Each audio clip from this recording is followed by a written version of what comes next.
Good morning students. कल की class में हमने कपल्ड ऑक्सीलेशंस को स्टार्ट किया था। ठीक है, कपल्ड ऑक्सीलेशन में हमने इक्वेशन ऑफ मोशन कैलकुलेट करी थी, जहां पर हमें दो इक्वेशंस मिली थी। ठीक है, एक इक्वेशन थी d2x upon dt square plus omega 1 square x equals to 0 and second one is d2y upon dt square plus omega 2y square equals to 0। ठीक है, तो हम ये कह सकते हैं कि जो कपल्ड मोशन होता है वहां पर दो नॉर्मल मोड्स होते हैं और हर नॉर्मल मोड की अपनी क्या होती है, फ्रीक्वेंसी होती है। जो फर्स्ट नॉर्मल मोड है वो एक डिपेंडेंट जो वेरिएबल है उस पर डिपेंड करता है। वो वेरिएबल क्या है यहाँ पे, कैपिटल एक्स। और जो सेकंड इक्वेशन है वो कैपिटल वाई वेरिएबल पर क्या कर रहा है, डिपेंड कर रहा है। इस नॉर्मल मोड की जो इक्वेशन है या जो हम बोलते हैं सिचुएशन है, उसकी नॉर्मल फ्रीक्वेंसी क्या होगी, ओमेगा 1 इक्वल्स टू ओमेगा 0। और ओमेगा 0 की वैल्यू हमने क्या कैलकुलेट करी थी, रूट जी upon L.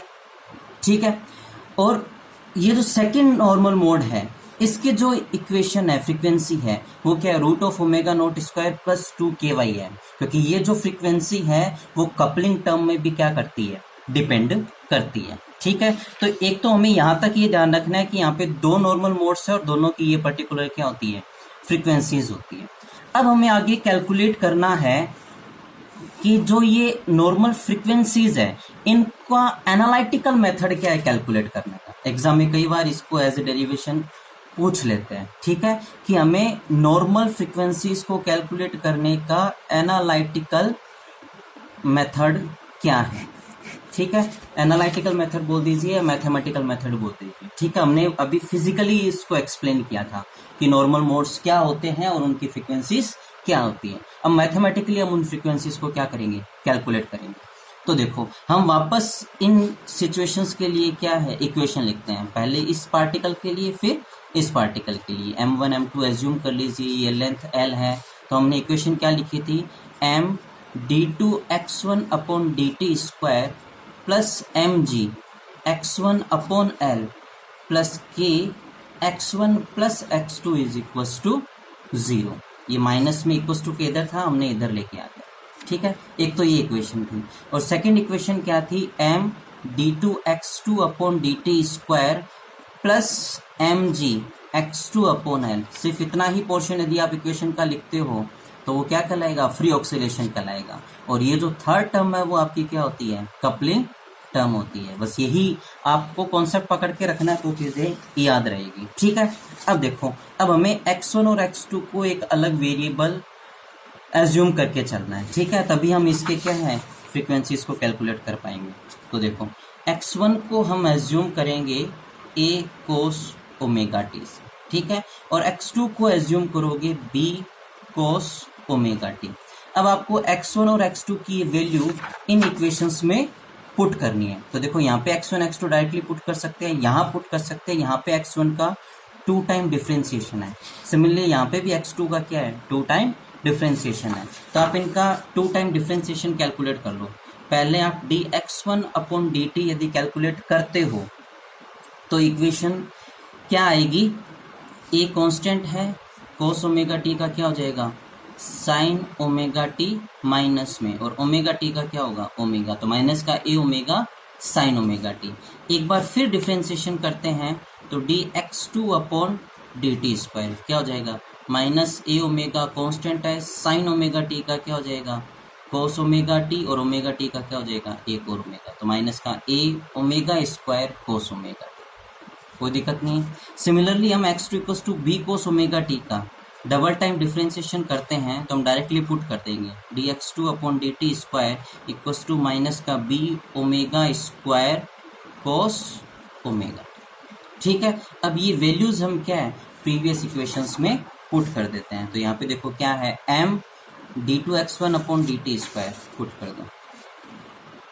m d2x1 upon dt square की वैल्यू क्या है, minus a omega square cos omega T. ठीक है, फिर क्या है, प्लस mg, x1 की वैल्यू क्या है, a cos omega T divided by l plus k x1 plus x2, a cos omega T plus का b cos omega T equals to 0। इसको थोड़ा सिंप्लीफाई फॉर्म में कर देते हैं, तो देखो कोस ओमेगा टी हर टर्म में आ रहा है, कॉमन ले लीजिए, ठीक है। तो फाइनली क्या बचेगा, माइनस का M omega square A plus M G upon L into capital A plus का के a minus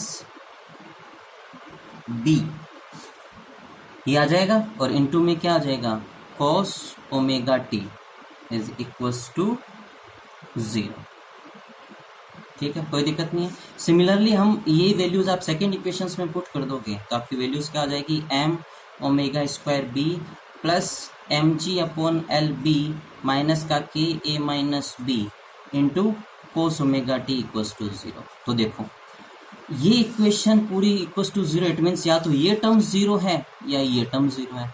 cos omega T हर बार 0 नहीं होता, ओमेगा टी की कुछ वैल्यूज के लिए 0 है, या 2n पाई की वैल्यूज के लिए क्या होगा, 0 होगा, अदरवाइज ये 0 नहीं हो सकता। इट मीन्स क्या है, मल्टीपल की जो ये टर्म है वो 0 है, और सिमिलरली मल्टीपल की यहाँ पे ये टर्म भी क्या हो जाएगी, इक्वल्स टू 0। तो हम फाइनली क्या लिखेंगे, यदि ये रिजल्ट आ रहा है तो ये तो 0 ऑलवेज हो नहीं सकता, इट मीन्स ये 0 है, तभी इनकी इक्वेशन क्या हो जाएगी, 0 की इक्वल हो जाएगी।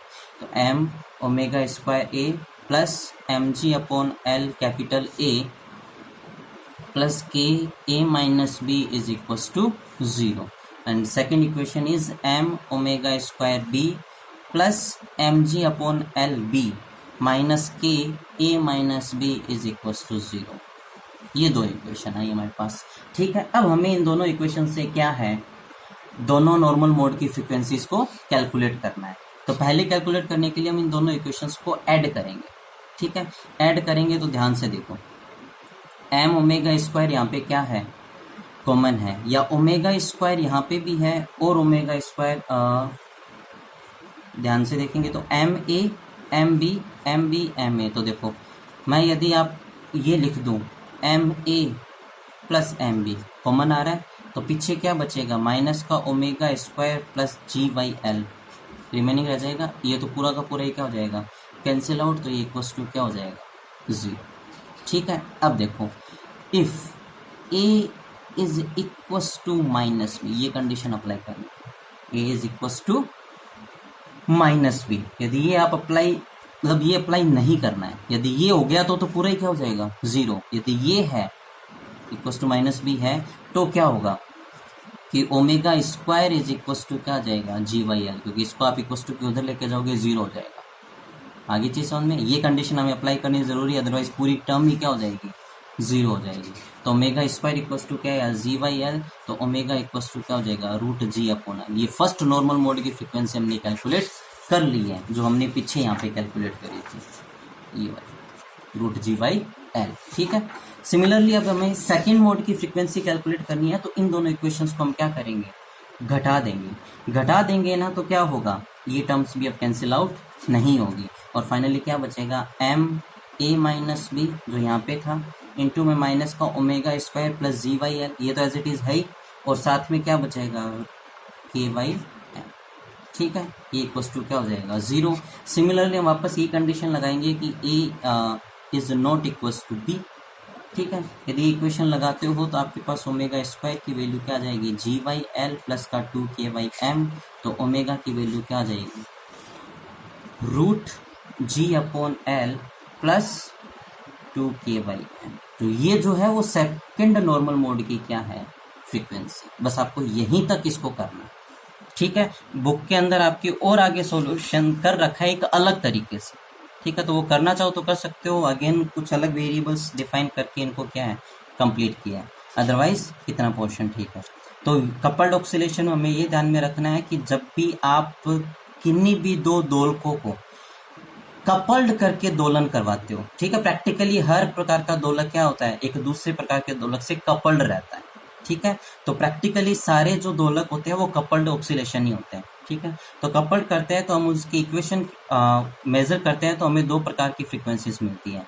एक होती है नॉर्मल मोड की, ये first frequency, second normal mode ये होता है। यदि आपको ये फ्रीक्वेंसी मिल रही है उसके अंदर, ठीक है, तो इसका सिर्फ ये फ्रीक्वेंसी मिल रही होती है, ठीक है। हमेशा जरूरी नहीं होता कि सिर्फ ये मिले या ये मिले या दोनों मिलती है, ठीक है।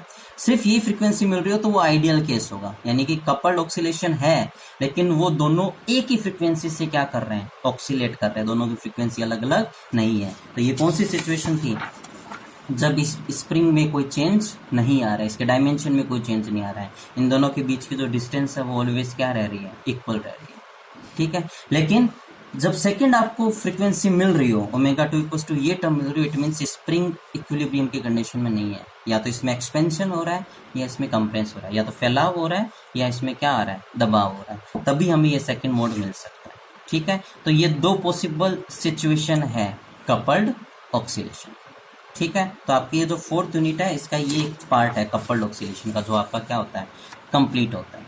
बुक के अंदर आपके ये हमने सिर्फ 2 कंपाउंड को लेके किया है। सिमिलरली हम इसी तरीके से एक्सप्लेन कर सकते हैं यदि 2 से ज़्यादा हो, 3 हो या 4 हो। जैसे कि हम क्या करेंगे, बहुत सारे पार्टिकल लें, ठीक है, और उनको एक स्प्रिंग की हेल्प से जोड़ दें, ठीक है। 2 से ज़्यादा पार्टिकल को हमने स्प्रिंग की हेल्प से जोड़ दिया। अब हम इनमें क्या करवाएं, यदि सरल आवर्त गति कराएं तो ये भी कपल्ड ऑक्सीलेशन है, लेकिन 2 पार्टिकल ना होके क्या हो गए, 3 हो गए, लेकिन एक्सप्लेनेशन का वे क्या होगा, सेम, ठीक है। तो आपको यहाँ तक का कपल्ड ऑक्सीलेशन क्या है, कंप्लीट करना है। Thank you.